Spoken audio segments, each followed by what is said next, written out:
Al Sharpton's daughter just got arrested for allegedly assaulting a cab driver in New York City on her 30th birthday, and the details are beyond sick. Ashley Sharpton was booked for petty larceny Saturday after allegedly fighting with a cab driver and throwing his keys on the street, the New York Post reports. The terrified cabbie, Georges Coley, related his experience to the New York Post, at one point breaking down in tears. Coley said how he tried to pick up Sharpton and her friends around 1 a.m. Sharpton had 4 friends with her. The cab only could fit 4 riders, but she tried to get all 5 of her party in the cab anyway. Coley said when he tried to tell her he could only take 4 people total, she became irate and slammed the door and gave me attitude. When he then asked them to take a cab that could accommodate 5 rides, they refused to leave. That's when he said she snatched the keys out of his ignition and started running away. I followed her for over a block begging for my keys back, and I had to step in front of her and ask. That's when she swung at my face and ended up punching me in the chest. Sharpton was arrested shortly after Coley called the police, and when reached for comment, her lawyer said what was reported did not happen. Earlier that day, Al Sharpton himself posted on Twitter a birthday message for his daughter, saying how proud he is of her. Wonder how proud he'll be after he hears about this? H/T New York.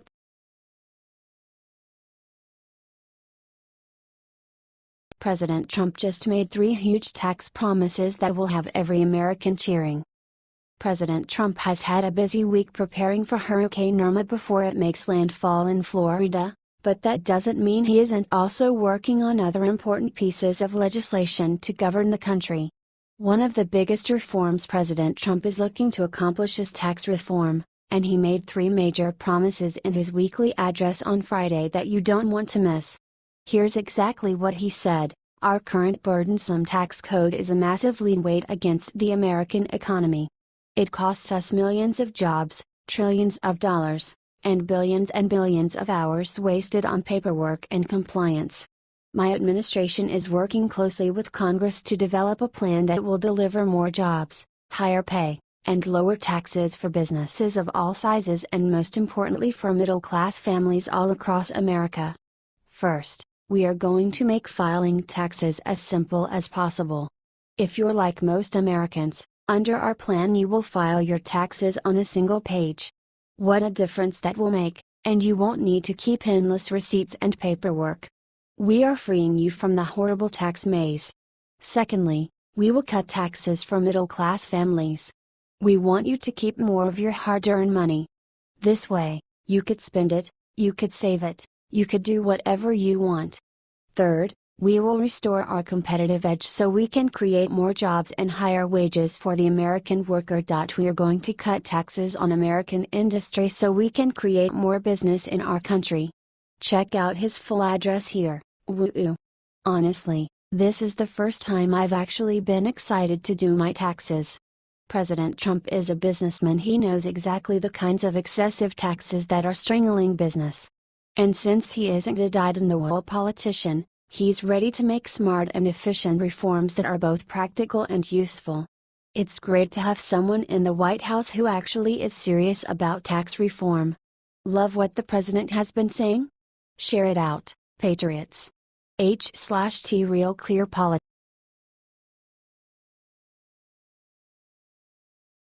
Oh hell no! North Korea's sick new personal attack on Nikki Haley will make blood boil. British Prime Minister Winston Churchill once said, "You have enemies? Good. That means you've stood up for something, sometime in your life." It looks like that saying just came true for U.S. Ambassador to the UN Nikki Haley.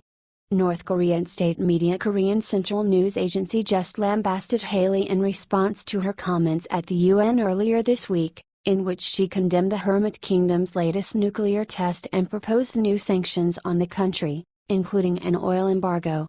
The news station called her a prostitute and added, "She is crazily swishing her skirt, playing the flagship role in Trump administration's hideous sanctions and pressure racket." A threat to the U.S. followed with, "Nikki should be careful with her tongue, though she might be a blind fool. The U.S. administration will have to pay a dear price for her tongue lashing." Wow! Nikki Haley a prostitute? Although this isn't even close to the worst thing North Korea has done, this just goes to show the level of depravity and incivility they're willing to sink to. It's also one more example of how difficult they are going to be to negotiate with. For her part, Nikki Haley took it all in stride, not releasing any public statement or acknowledging North Korea's sick, sexist insult. Nikki Haley is an incredible fighter and has been doing amazing work at the UN so far this year. It is so hard to see her insulted by the likes of Kim Jong-un, but it's all the more reason to be proud of the work she's doing. Let's show our girl at the UN some support by sharing this 10,000 times. H/T The Independent.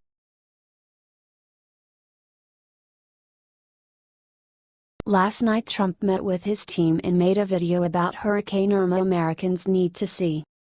President Trump called together a meeting of his cabinet at Camp David last night with one very important issue to discuss: Hurricane Irma. This hurricane has already displaced basically the entire state of Florida, and the president knows action must be taken. To make all Americans aware of the important actions he is taking, Trump sat down with Mattis, Tillerson, Pence, Kelly, and the rest of the crew to make this video for everyone to watch. Clearly, the president is hard at work doing his best to resolve the upcoming problems before they even start. He is mobilizing the National Guard to help out. He is considering a larger funds package for hurricane relief. It was not all hurricane talk at Camp David over the weekend, though. Trump and his trusted generals also mapped out their new strategy for how to deal with North Korea.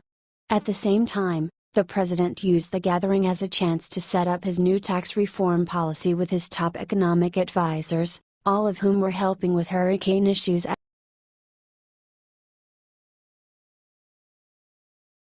Right as Hurricane Irma was about to hit Florida, Trump bowed his head and did the incredible. President Trump has managed to lead the country through one major national disaster, Hurricane Harvey in Texas and Louisiana, and is already standing by for Hurricane Irma to hit Florida. The president assembled his cabinet in Camp David on Wednesday to make plans for the storm, and before discussions began he did something incredible: he bowed his head in prayer.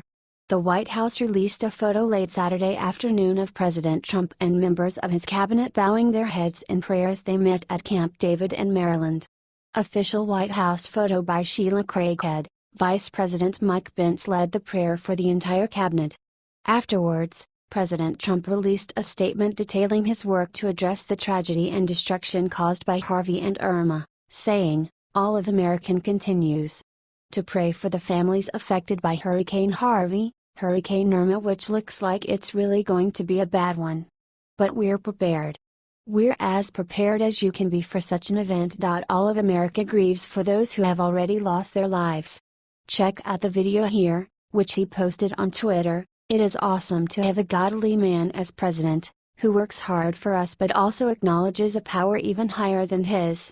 Near the end of his video, President Trump stressed one important thing, urging Americans to stay safe and to take all necessary precautions. Property is replaceable, but lives are not. Safety has to come first, just get out of its way. He then went on to assure Americans that my administration is monitoring the situation around the clock. These hurricanes will test our nation's strength, but with leaders like President Trump and his team in the White House, we know we can pull through this together. Share Trump's message of faith and strength to the world. H/T Washington Examiner.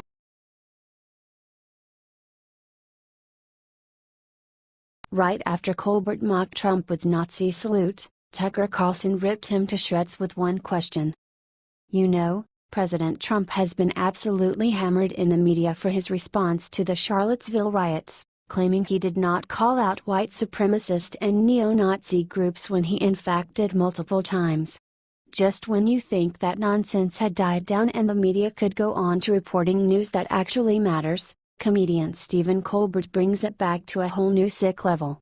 During an episode of The Late Show on Friday, Colbert lambasted former White House chief strategist Steve Bannon for saying he defended President Trump's Charlottesville comments, but that's not all. Colbert then proceeded to prove whatever point he was making by doing a Nazi salute. Check out the bizarre scene here. It happens at 4:46, here's a screenshot. Source, YouTube, CBS. This is sick beyond belief, and that fellow leftists didn't see it and call him out is even more baffling. Tucker Carlson was paying attention at least and called Colbert out big time, saying, "Can we agree that is out of bounds?" Jeffrey Lord just got canned from CNN for making reference to that regime, but it's okay here. How? Carlson's guest Joe Concha then brought down the hammer. This is late night comedy in 2017. It's unhinged hate.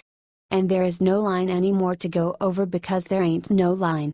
It is at all anything goes. Then he points out Colbert's total hypocrisy. Look, last week, or at the beginning of this week, Stephen Colbert mocked President Trump's reaction to Hurricane Harvey, and here's the bottom line: while Trump was in Texas twice, Stephen Colbert was on vacation for 2 weeks, and he had the time and the resources to go there and do something himself, but instead, he mocks people from afar. And I think that's all you need to know about the person Stephen Colbert is.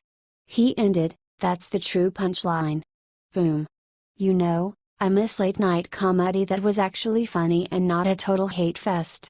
This latest Hitler homage is beyond sick, and Colbert's network needs to know this is not okay, so let's get this out there by sharing 10,000 times. H/T Real Clear Politics.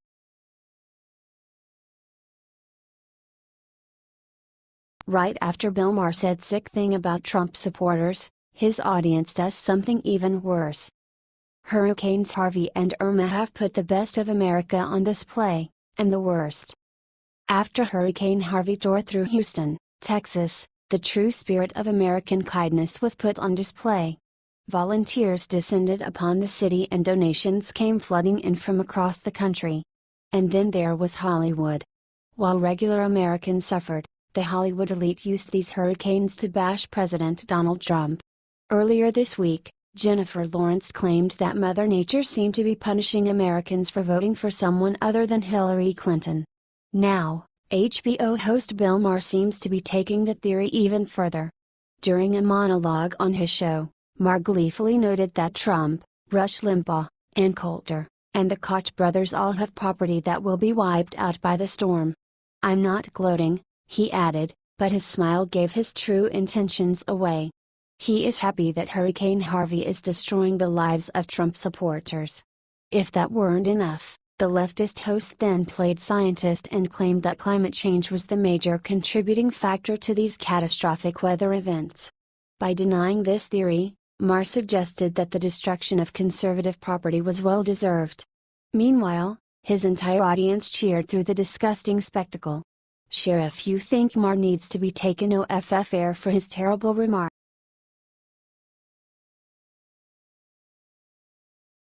Omarosa just got the worst news of her life from Trump that changes everything. Trump's new chief of staff, John Kelly, is no nonsense for sure. Trump brought him in to help him straighten things out in the White House, and that's just what he's doing. Before he arrived in the Oval Office, people just came and went pretty much whenever the whim struck. But no more. Now, some aides that previously could wander about in the Oval Office, have been frozen out. And Omarosa is one of them. Apparently, according to The Hill, she is considered unfit for serious meetings. Omarosa has been serving as Trump's chief advisor for African American issues. But I wonder if this could have had anything to do with her demotion, courtesy of TMZ via YouTube.com. I mean, that kind of resembled an episode of The Jerry Springer Show. A bit out of control, and clearly, the interaction made some people uncomfortable. While she did appear to be defending Trump, how she went about it does seem to be the sort of thing Kelly is trying to clean up in the White House. Reportedly, she has been placed on a no-fly list.